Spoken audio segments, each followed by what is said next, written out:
చాలా ప్లస్ అవుతుంది ఈ పిక్చర్తో సుధీర్ కెరియర్ కూడా స్టడీ అవుతుందని నేను నమ్ముతున్నాను. పర్ఫార్మెన్స్ బాగుంది సుధీర్ది. ఈ చిత్రం డైరెక్టర్ శ్రీరామ్ ఆదిత్య ఎవరి దగ్గర అసిస్టెంట్గా కూడా పనిచేయకుండా ఈ సినిమాకి స్టోరీ, స్క్రీన్ ప్లే, డైరెక్షన్ చేశాడు. విచిత్రంగా ఫీల్ అయ్యాను నేను. ప్రతి షాట్లో మెచ్యూరిటీ ఉంది, క్లారిటీ ఉంది. సబ్జెక్ట్ని ప్రతి వాళ్ళకి అర్థమయ్యేటట్టుగా రకరకాల కట్స్, ఫ్లాష్ బ్యాక్స్ ఉన్నా కానీ ఎక్కడ మిస్ అవ్వకుండా క్లియర్గా పాయింట్ని అర్థమయ్యేటట్టు, చిన్నపిల్లలకు కూడా అర్థమయ్యేటట్టు ఈ సినిమా చాలా అద్భుతంగా తీశాడు.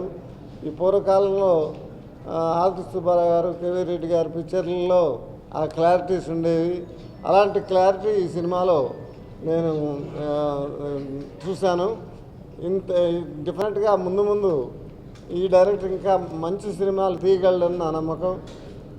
మ్యూజిక్ కూడా చాలా బాగుంది, రికార్డింగ్ ఎక్స్ట్రాడినరీగా ఉంది, కెమెరా వర్క్ బాగుంది.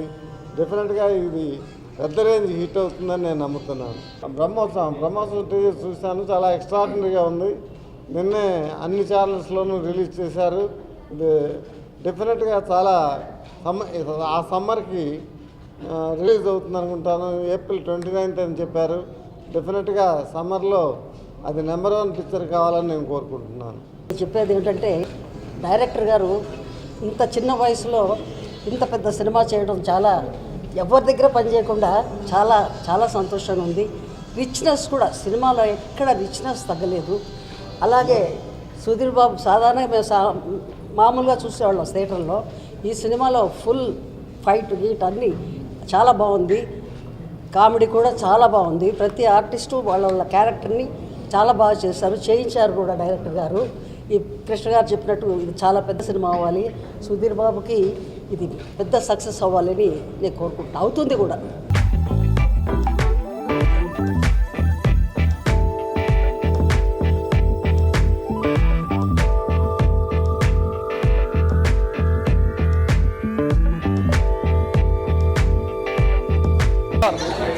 Nice movie, super hit, super hit, బాగుంది సినిమా, బాగుంది. And dialogues are mind blowing. ఈ సినిమాతో మన డైరెక్టర్ కిషోర్ తిరుమలకి ఖచ్చితంగా మంచి ఫ్యూచర్ ఉంది అని అనిపిస్తుంది.